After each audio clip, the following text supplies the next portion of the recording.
আবার ঘূর্ণিঝড়।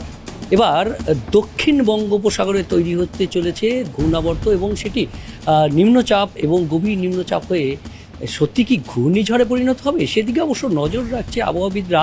এখনও সম্ভাবনা ঘূর্ণিঝড়ে পরিণত হওয়ার অনেকটাই কম, তবুও সম্ভাবনা তো থেকেই যায়, কারণ বৃহস্পতিবার আগামীকাল ঘূর্ণাবর্ত পরিণত হতে চলেছে, ঘূর্ণাবর্ত তৈরি হতে চলেছে দক্ষিণ আন্দামান সাগরে। আর এই দক্ষিণ আন্দামান সাগরের এই ঘূর্ণাবর্তই কি ঘূর্ণিঝড়ের বিষ থাকছে, এই প্রশ্ন ও সাধারণ মানুষের। কিন্তু আবহাওয়াবিদরা এখনই ঘূর্ণিঝড় বলতে নারাজ, কারণ ডিপ ডিপ্রেশন হলেও তা সত্যি ঘূর্ণিঝড়ে পরিণত হবে কিনা এখনও পর্যন্ত সেই গতি প্রকৃতি এই ঘূর্ণাবর্ত তৈরি এবং নিম্নচাপ তৈরি না হলে বলা অসম্ভব আবহাওয়া বিজ্ঞানীদের কাছে। যদিও প্রাথমিকভাবে যেটুকু জানা গেছে, আবহাওয়া বিজ্ঞানীরা যেটুকু বলছেন তাতে দক্ষিণ আন্দামান সাগরে একটি ঘূর্ণাবর্ত তৈরি হতে চলেছে আগামী 24 ঘন্টার মধ্যে। আর এই ঘূর্ণাবর্ত শনিবারের মধ্যে নিম্নচাপে পরিণত হবে।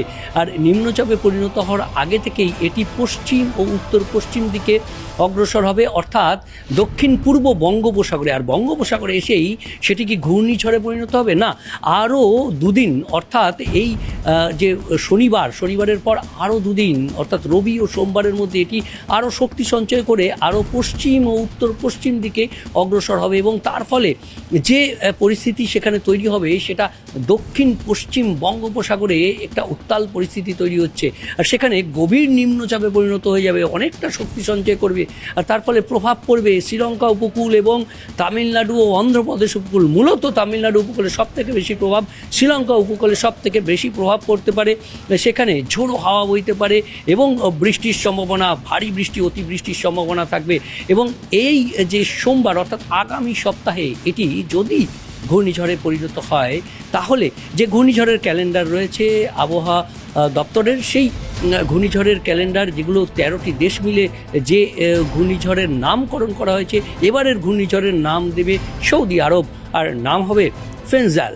আর এই ঘূর্ণিঝড় যদি তৈরি হয় তার প্রভাব সবথেকে বেশি প্রাথমিকভাবে ডিপ ডিপ্রেশন যখন হবে তখন এটি শ্রীলঙ্কা উপকূলের কাছাকাছি থাকলেও তার পরবর্তীতে এটি আবার বাঁক নেবে, বাঁক নিয়ে চলে যাবে একেবারে তামিলনাড়ু উপকূল, অর্থাৎ অন্ধ্রপ্রদেশ তামিলনাড়ু উপকূলের কাছাকাছি, এবং চেন্নাই ও পুদুচেরির মাঝে এটি স্থলভাগে প্রবেশ করার সম্ভাবনা রয়েছে। কিন্তু প্রশ্ন যে তার আগে কি সত্যিই ঘূর্ণিঝড়ে পরিণত হবে, নাকি গভীর নিম্নচাপ রূপেই ঝড়ো হাওয়া আর বৃষ্টিতে এটি স্থলভাগে প্রবেশ করবে। যদিও এর সরাসরি প্রভাব কোনো বাংলায় পড়বে না, তবে একটা পরোক্ষ প্রভাব পড়তে পারে, তবে অনেকটা দূরে যেহেতু এই সিস্টেম, তাই সেই প্রভাব পড়ার সম্ভাবনা খুব কম বলে মনে করছেন আবহাওয়া বিজ্ঞানীরা।